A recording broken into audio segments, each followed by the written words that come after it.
Lisa from Been There Got Out, and today's guest is someone that I met recently after we, of all people, high conflict divorce strategists, joined the Amicable Divorce Network.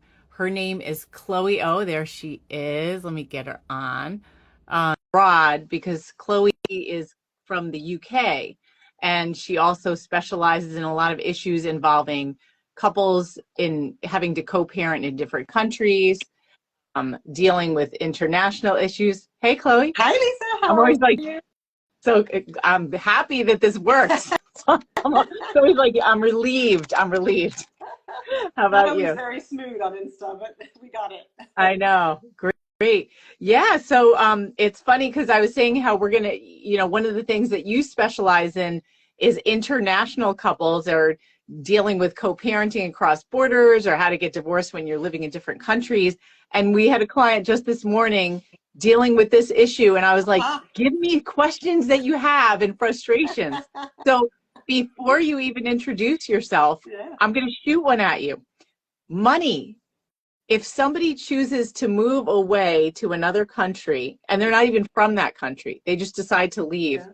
who should be paying for all the flights and the costs associated with That's that? usually a very big point of debate, and it usually has to do with who leaves first. So, if you're living together and then you're the one who's left, then there's an impression that, well, you made that choice, right? And you're going to have to carry that burden. But it really depends. It's usually negotiated, and from one judge to the other, you'll get a completely different response. In a negotiation, I would recommend, if you're trying to convince your ex to let you go abroad with your kids, you might want to give them that one and facilitate at least the financial burden for them. But it's all part of that conversation. Oh, well, that's really good to know. So, okay, before we continue, Chloe, introduce yourself officially. Yeah. Well, it's nice to see lots of names coming up, so thank you all for joining. So I am Chloe O, as Lisa said. I'm based in London, but I work internationally. And the way I always describe my job is that my role is to help people divorce without going to war. So I support people who want to have a divorce that is not going to destroy their children, their relationship with their ex, or their wallet. And I help them stay the course, because even with the best of intentions, it's really hard to negotiate your divorce. You're splitting everything up, and there's legal challenges that come up. There's a lot of conflict that comes up, which is absolutely inevitable. But I help them achieve the divorce that they want to achieve. So that's really my big focus. And then I have that additional specialty that helps me support people who are in that international context, whether it's a couple who has gone together as a family project to live, I don't know, in Dubai or whatnot, or one of the spouses is from, the US and one spouse is from Germany, and the German spouse moved to the US to be with their other spouse. And so whatever the context, that international element adds a lot of complexity, and it does require someone who knows how that works and the challenges that you face. Yeah. And that's why, even though both you and I are divorce coaches, we have such different areas of expertise. And I think it's so helpful to have someone like you to talk to, because international is not our area of expertise at all, but we have a lot of clients all over the world. And so I know this can help them. What are some of the specific issues you see that come up with international couples during and post-divorce? Yeah, that's a good question, actually. I mean, one of the very common ones is immigration. And people don't think about it. They think, I'm getting divorced. What does that have to do with my visa? But in a lot of cases, it does. Yeah. And, in the UK, for example, if you split up from your spouse and you don't have an individual right to live and work here, so on your own 2 feet, then you've got 60 days to leave the country. And that starts running from the day the relationship ends, not from the divorce, from the day you break up. How do you know what that means? Like, what is the breakup day? Because often here in the US, it's like, we don't know when they break up, but it's when the papers file. That's when the clock starts. Well, they're supposed to tell the Home Office, so the government, the minute it happens. It's based on, people being honest. In reality, you don't, I mean, it's hard to do. And sometimes you also don't know if you're going to get back together. It feels like a very important step. but it will be certainly from the moment you file. That is a clear indication that you're not planning on being with that person Right. anymore. Right. Right. So that's a very big one. And then the other one that comes very quickly afterwards in that really kind of preparation phase for the divorce is choosing where to divorce. Because when the couple has attachments to different countries, they usually have a choice as to which country to divorce in. And every country has its own rules, has its own approach. Some of them favor men, some of them favor women, some of them, I don't know, are very litigious. Others are very focused on amicable resolution. There's so many, some of them are very expensive to divorce and others are much cheaper. So there's all these considerations that need to be looked at to define what is the best place to divorce for you. And that's usually one of the first decisions that needs to be made. And it's a very scary one. In reality, it rarely changes that much to the outcome, especially if you're trying to negotiate the agreement. But because it happens so early on in the process, people kind of, get very overwhelmed with that decision, and it feels so important. So that's another big one. And then during the divorce, the big part is relocation. Because when you're, I'll come back to my example of the German person who moved to the US to be with their spouse. The minute they're divorcing, what the hell are they doing in the States? They were there for their spouse. And so they may have built a whole life there and feel perfectly happy, but there's always that reflection that comes up of, is this a good time for me to go back actually? Because I have my family and I have my friends, and it's like kind of going back into your own, little shell of comfort, which is completely understandable when you're feeling vulnerable and going through all this upheaval. And so that conversation always happens at some point or another. Sometimes people decide not to, but you do need to plan for what will happen if you do choose to do it, how that would all work. Because if it is an option, it may not be something you do now, but at some point it might come back, and you want to try and anticipate that as much as possible so that you can have your agreements, at the time of the divorce that already plan what happens in that case. Yeah. So, our community is high conflict divorce and post judgment. So everyone probably listening and watching this now and later is dealing with some form of domestic violence. Mm-hmm. And often there's terrible fear that, especially when someone's in an abusive relationship, if I leave, I'm going to have to leave the country, and I'm going to have to leave my kids behind. Yeah. And it happens a lot. Really? I've got a client right now who is in Saudi Arabia. She's British. Her husband's British, but they're in Saudi Arabia. And they went there for his job. And she can't leave the country without him even, signing a paper. I don't know what he needs to do, but she needs his approval to travel. So forget about even taking the kids anywhere. And she's completely kept prisoner in Saudi Arabia because her kids are there. He will not let the children leave. Locally, it is the dad who has to approve any kind of travel for anybody in the family.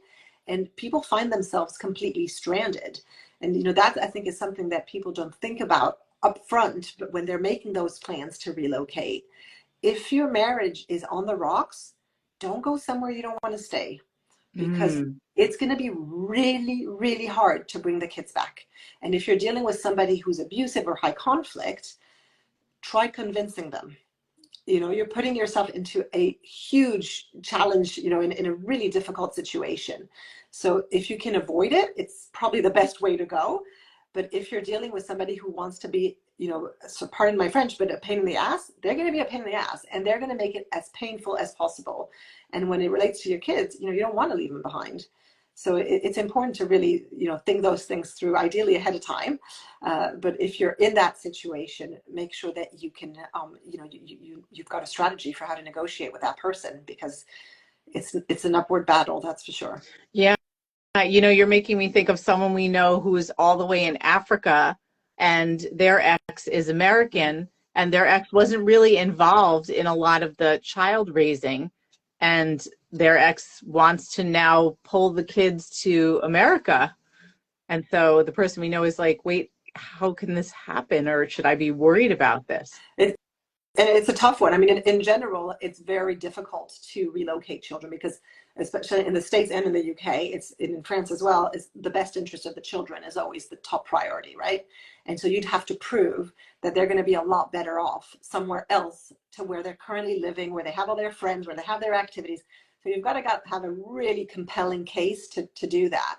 So in general, the legal approach is not favorable to the parent who's trying to move the kids, which is Right. why you need to find a way to negotiate. It doesn't mean you're going to be buddies and best friends with your ex, but No. you need to find an arrangement, even if you use somebody as a buffer, to help you have that negotiation. It is much more effective as a negotiated approach, because legally it's going to be a really hard one to win. Yeah. Yeah. So you mentioned before, I'm thinking of the term jurisdiction. That seems to be an issue because a lot of our clients don't live in the same place. And how, you said it is important with the countries. Is jurisdiction, like you mentioned that it depends on the judge, but do you see like real differences in where jurisdiction is? Like should someone be fighting for it to be more in their home base? Like let's say that person in Africa versus America. Should the African be like, I'm going to fight to have jurisdiction here because the laws would tend to be better for me because I that's don't where we. think it's that the laws will be more favorable to whoever's from that country. It's just Mhm. different countries work in different ways. So I'll give you an example. A lot of my clients are from Europe, mainland Europe, but they live in the UK. They're going to have to consider the different regimes. In England, you have to do a full financial disclosure as part of the process. You cannot have a financial arrangement if you haven't done a full disclosure. That doesn't exist in Europe. So if you're concerned that your ex is hiding money, the English jurisdiction becomes a lot more attractive, because there are actual legal repercussions if they hide money or if they lie on their disclosure. There's a real legal process for them to disclose their assets, which doesn't exist in those other That is countries. really important, just to pause there, because like most of our clients who are dealing with financials, because it is high conflict, it's a given that their ex is probably going to hide money. So that, for me, somebody who tells me that their ex is controlling them, or even those who don't even realize. I have a client who was telling me, oh, my husband gives me spending money, so I have to ask him every time. She has no concept that that's abuse. Yeah. But that's just how they've been operating, right? But for somebody in that kind of situation, it's going to really matter to have that visibility of the assets, because she has no clue what's there. And Yeah. so that would certainly tip the balance in favor of divorcing in England, if that's one of the countries she has a choice on. But then there's other bits, like, prenups in France, they're enforced very rigidly. In the UK, the judge will review it and take it into consideration, but it's not binding, strictly speaking. Wow. Another way to take into account, if you're really, really keen on upholding your prenup, then France is probably a better bet than the UK. So all of those decisions that you're making are very much based on your own situation, what's important to you, what you really want to get out of this divorce, because that's all the kind of factors you're going to have to look at. Yeah. Oh my gosh. So are there certain types of families that you work with? I mean, no, actually, no. I mean, in fact, aside for the fact that they tend to be international, Mhm. I get very different ages of people. I've noticed an increase in gray divorce lately. Uh-huh. Um, Just I think, explain what that is for yeah, for people who don't understand grade so divorce. people who are divorcing in later life, that's simple. I saw an article in the New York Times recently that was saying that the rate of divorce among 65-year-old plus has Yeah. tripled since 1990. Yeah. So there's definitely, with life expectancy increasing, people are making decisions that they didn't used to make at 60 or 70. And it's being like, you know what, I've got 20 years left with this person. Actually, I don't want to. Yeah. And so you see a lot of more divorce later in life, and people have different priorities and different concerns. So I have a mix of, people who are in that kind of mindset of, I'm not trying to destroy what I had with this person for 40 years. My kids are grown up. I just want to move on with my life. And people who are young, have a lot of money at stake, have very young children, have sometimes situations of abuse. So it really is a mixed bag. But what they have in common is that they're not at home and they're Mhm. isolated. I mean, divorce is a very lonely experience in general for people anyway. It's inevitably a difficult experience. But if you're isolated from the people that are part of your support network, it's that much harder. And that's where I feel that I can really be their partner throughout that experience, because I'm informed. I'm not just a buddy. Right. And I have that experience of what it looks like, how it feels of getting divorced when you're not at home. Yeah. So speaking of that, I'm thinking of a number of clients we have who have moved, not necessarily out of the country, but they have relocated to another place for their spouse's job. They get divorced and they want to move back to be with their family, let's say across the country for us, and their ex doesn't allow it, and they have such a hard time, and they do feel really isolated, like they're stuck. I'm thinking in particular now I have an international client in my head where they were from Israel and they came here because one person's job. Yeah. But the promise that was made, of course, not on paper, was that after a couple of years they would go back to Israel. Well, of course, now they're getting a divorce in America, and the one party is like, no, we're staying. Like, I am not going back to, even though the other party is like, but our whole family is there, like, you know, everybody. Maybe they've weaponized it as well, you know. Maybe they're just thinking that's a good way of, you know, getting that, you know, whatever scenario, who's, if it's he, she, or whatever, but it's a very good way of making the other person's life miserable because you know that you're keeping them somewhere they don't want to be. Right. And we see a lot with even the summer vacation time where now the other side is not allowing this person even to go for the summer or for weeks. So that person, our client, is being really isolated from the family. And of course, the family is getting very involved in the case, trying to do everything they can to try to negotiate.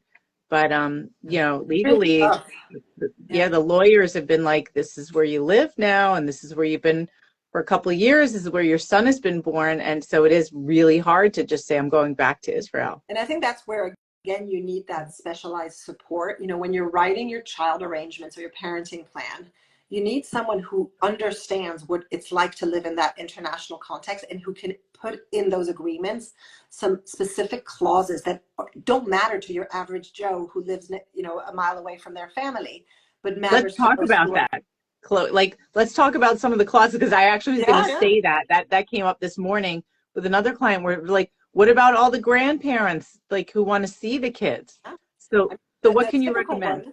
There's one that comes up every time is who keeps the passports, because that makes a big difference in your ability to travel, right? The other one is, do you need the permission of the other person every time you want to leave the country? If you do, how long ahead of time? What form does it need to take? What information do you need to give them before they can give you that authorization?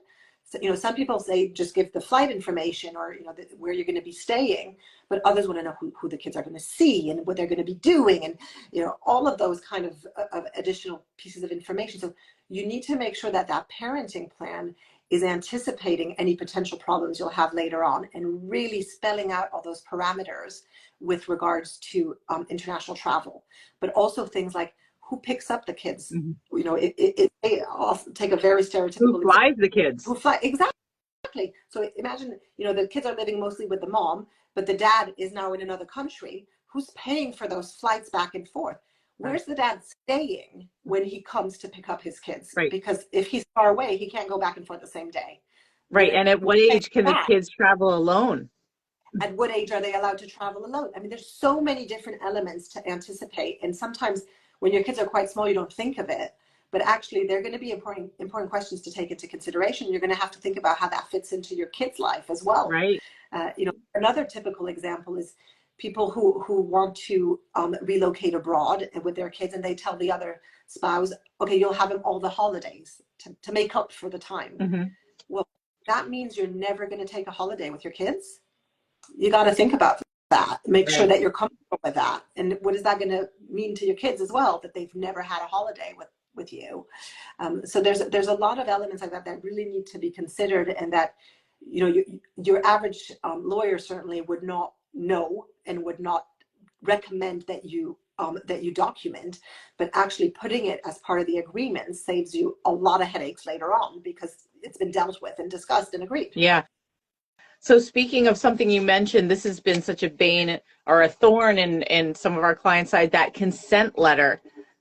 We've seen it weaponized every single time with like when they travel internationally to go back to our client's home country, that the other side, even though it says in the agreement that it's supposed to be provided, that they wait until the last second. Flights have to be changed all the time because of nonsense. Like, if you don't do this for me, then I'm not going to give you the consent letter. Is there any way around something like that where it doesn't have to happen 2 to 3 times a year to go through all this jumping through hoops just to go visit family, especially if it's already in the agreement Yeah. that they're supposed to get the consent The other letter. big classic is when you need help with getting the passports renewed, and Yeah. you need the Yeah. parents to send you, either a notarized note or to be with you even at the appointment, whatever it might be. And they're going to use that to make your life hell. And it's not that they don't want the kid to have a passport. They're just thinking that's a really good way to make their life miserable for a few weeks. To get leverage. Exactly. Yeah. So there are things that you can put in the agreement. Certainly in England, by default, the parent who has the children the most is allowed to travel up to 28 days without permission of the other. So it's agreed by default that they would allow that travel. Wow, we don't have anything like that. So I have That's no amazing. idea what kind of legal standing that would have if somebody put that in their agreement in the US, but it's certainly something to explore with a lawyer to see whether they could include that.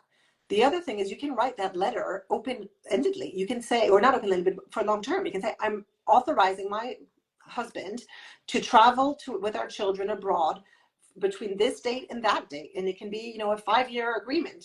So at least you don't have to negotiate every single time that you're going through the process. That is really helpful. It also depends on the relationship you have with your ex. The other big one that comes up is expenses. People who have these agreements where they share, they have a basic, child maintenance amount, but then everything else is shared equally. And they agree that every time there's an expense, they're going to agree whether they both, want to pay for that and then split it. You spend your life negotiating with your ex and trying to recover that money. Maybe it's easier to just say, you know what, you give me $100 more a month and that'll cover it, and I take care of it. It's thinking about those kind of dynamics to make sure that the agreement is going to try and avoid you as much conflict and as many headaches as possible. What you just said is something during my own divorce that it wasn't with travel, but my lawyer said, I don't want you to have to go through everything that you just described, every decision, money. So we agreed on a set price per child that my ex would pay besides child support, like to cover extracurriculars and whatever. And even though for some years I was still paying a lot more, but later it ended up working out. But it just avoided all of the back and forth over. It was a brilliant idea. It worked out really well for us. And it's true that in practice you do end up paying more because you never anticipate everything that's going to show up. But if that's the price for your peace of mind, it's probably worth it. Yeah, definitely. I was going to say, what have you seen? We talk about people wanting to leave the country, and you have to. Do you know anybody who is, I don't want to say kidnapped, but left the country with their kid because they didn't like the agreement and they're like, I have to get away? I haven't had any clients who did that, but I've had some who have contemplated it, and not in a sense of I'm going to kidnap my kids. Right, but I don't want to deal with this. I need to do it. Sometimes it's, in a lot of cases, it's during the summer holidays where they traditionally go back anyway to their home country with the kids to spend the summer. And they say, well, I'm not going to come back. Right. So I'm just going to go, tend to be going on holiday. Sometimes the spouse doesn't even know they're getting a divorce at that stage, They pretend they're going on holiday. And then they say, I'm not going back. The amount of trouble you get into with the Hague Convention for doing that is absolutely not worth it. The advantage that people find is that it's so long to get that rectified through courts that by then the kids are established and they have an argument to keep them there. But it is illegal and it's a serious offense to do that, and it really can be used against you. So it's not, my job is to help them avoid doing things like that are going to get them in trouble with the law, and that also are not going to align to their values. Do you really want to be that person? It's trying to prevent that, but I've never had anyone who'd actually done it. Yeah, we of course, because that's the world we operate in. We do know people who have done that. Most of them we met after they had already done it and dealt with the consequences. So it is important, like you said, the thing with the Hague Convention, to really understand that there are severe consequences. We've seen custody completely flipped. We've seen not just custody flipped, but parental contact restricted 100% for doing stuff like that. So you really want to be careful. And think about not just at that moment, but the future, even with these domestic violence situations. Especially so because you're giving ammunition to the other person. Then they don't need any ground. Then they just need to show that you've done something so bad, and they're the hero, and you're the asshole who took the kids away. So Right. you're giving them a stick to beat you with. So it's I really know. There's a comment that says, I was told by my lawyer to do this. I didn't, of course. Oh my gosh. I'm gonna report that lawyer. Yeah. I'm like, Yeah. We've also, yeah, we've seen not just crossing international boundaries, but we have had people come to us and said, my lawyer said to take the kids to my parents and didn't realize, like, me crossing state lines and keeping them there, and they got in trouble for that too. Yeah, you got to be careful. Again, you need somebody who knows what they're talking about. Right. You always want to check with professionals. Don't just do stuff like that. Yes. Yeah. How important do you think cultural issues are when putting together a parenting plan? That's an interesting one. I have a client right now who was telling me she's married to a man who's from India. Mm-hmm. And in India, there's a real tradition of the children taking care of their parents. And so they have a lot of multi-generational living. And when the parents retire, they often move in with the children or their grown children and live with them. And so she was saying that now that they're getting divorced, he wants to have his parents come over and stay in the house with the children. And that's causing a lot of conflicts in terms of how they're going to raise the kids, because she's saying, well, then your time with the kids is not really going to be your time with the kids. It's you're going to be your mom taking care of the kids, and you're just not going to take, because his mom's going to end up being the one who takes care of everything. And so there's, those kind of cultural differences they definitely come into account. And then there's also cultural expectations that vary. Mm-hmm. In a common example that I'm exposed to is, people who come from France, that is a country where law is codified. Everything is written down. They mm-hmm. come country like the UK or like the US, where it's common law and it's based on precedent, and the judge has a lot of flexibility with how they want to apply the law. And they don't understand that things aren't written black and white in some book somewhere that are going to dictate exactly the terms of their divorce. And so that's part of the kind of cultural translation that I need to do with them, for them to be making the right decisions, because they think it's written down and it's just a matter of the judge opening the book and finding the right paragraph. Oh, no. All of that is very important, in terms of the expectations you bring to the divorce experience. Right. And Chloe, you coach in English as well as French too, right? Yeah. Yeah, we should definitely mention that. Yeah, I mean, that's unusual. What about things with, so we mentioned stuff with the Indian family with the moving in and all of that. How do you see things culturally also with, like, kids' appearances? We've seen issues with haircuts being like a really big deal. I haven't had that. What I see a lot is the cultural importance after the divorce, especially if they relocate the kids. But we know if one parent is from one culture and the other's from another, usually there's less goodwill after the divorce to maintain the culture of the parent who's less present. And for the children, that's actually a real loss, because there's a huge advantage in being multicultural and speaking several languages and being exposed to all of that diversity, whether you like the ex or not. Right. The culture is perfectly valid. It is right, and your child is half that. Exactly, and you want to give them that advantage in life, especially if it's language skills and stuff. And so that's when I work a lot with my clients in that kind of post-divorce co-parenting space. How do you maintain that culture, especially if one of the parents is far away? Mm-hmm. How can you do, expose them to the cuisine, expose them to movies, to the music, whatever it is, because that is ultimately going to be an incredible advantage for your children. And that's where moving past your resentment or your, whatever feelings you have towards your ex is going to be about, trying to dissociate the fact that you don't like that person with the fact that their culture is still something that can be really good for your kids and that you want to nurture. Yeah. So that's definitely a big one that comes up. And, it can be religion, or it can be culture. It can be a lot of different things.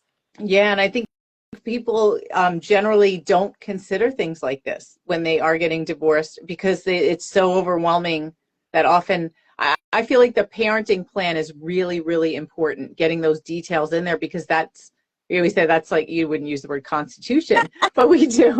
Like we say, that's your constitution. That's the law. Yeah. And so it's so important to understand these details ahead of time. Absolutely. Because a parenting plan to us is a proposed order. Yeah. Especially if it's an agreement. Like, you need to not just think for now, but till that kid in our country, till at least they're 18.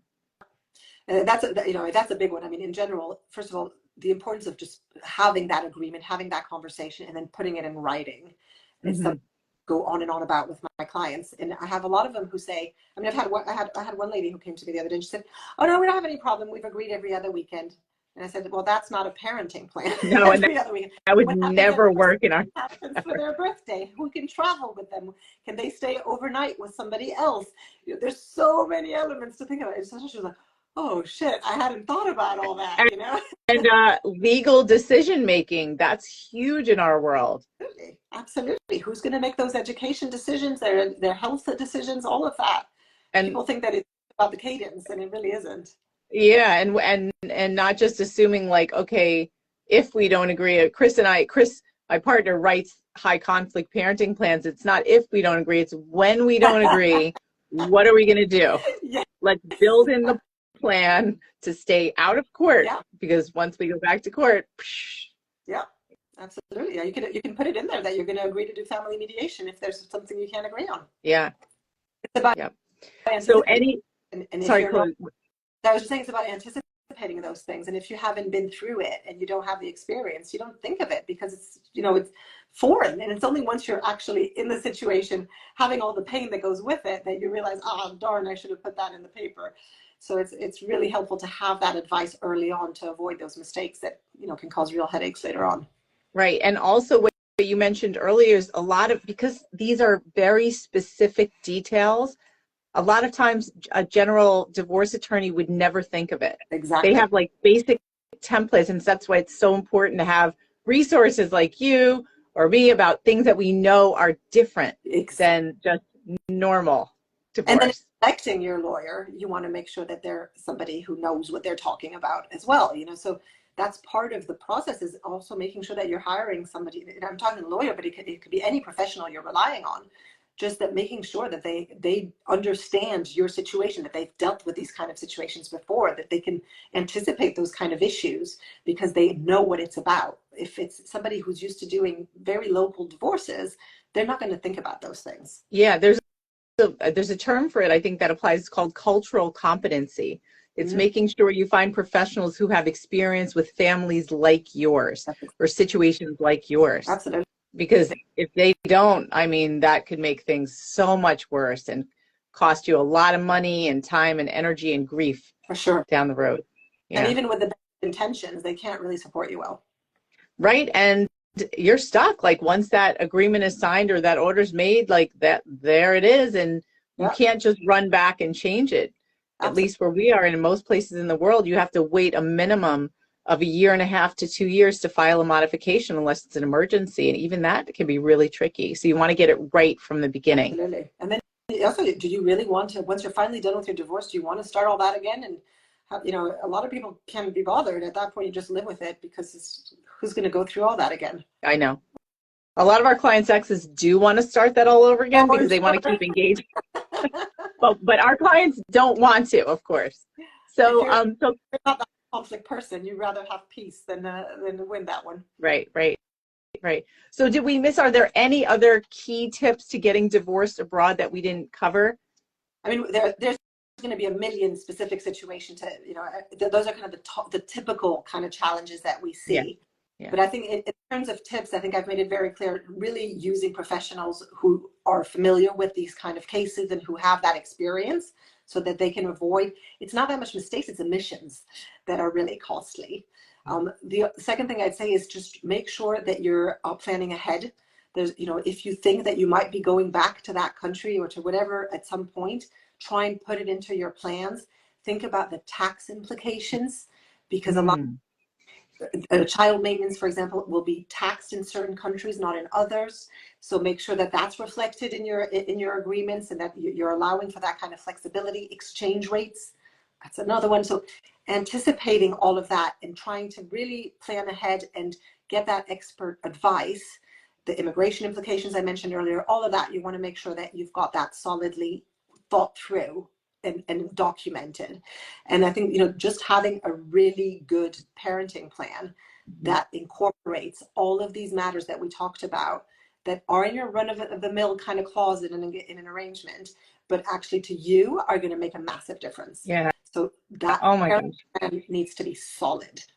Chloe, this is so helpful, not just to our community, but to me as well, because we are putting together an online course and part of it has to do with parenting plans and the things you're saying. And I'm jotting down like, ooh, Chris is the one who does those plans, but I never considered exchange rates and taxes in different countries. And so, and the immigration implications, so important. Yeah, there's a lot of things to think of that go way beyond the divorce itself. And again, the right professional will know and will have the contact to put you in touch with the right people to give you that advice, but someone else wouldn't think of it. Absolutely. Oh my gosh, this has been so helpful. Can you tell people how to find you? Yeah, so I've got a website, very simple. It's thedivorceandseparationcoach.com. And on there, you will find tons of information. I have a weekly podcast, a newsletter, a million videos and articles that people can refer to. And there's a big pink button at the top to book a free discovery call. And it is completely free and no strings attached. If anybody just wants to run their situation past me and see how I can help them, I'm more than happy to have that chat. And then they can decide if they want to proceed or not. But it's always nice to meet people and to be able to help them. Oh, thank you so much, Chloe. I'm so glad that we met, through this network, even though I didn't get to meet you in person yet. But we'll be in touch soon. Thank you for having me. It's been great talking Okay. to you. My Take pleasure. care, Lisa. Bye.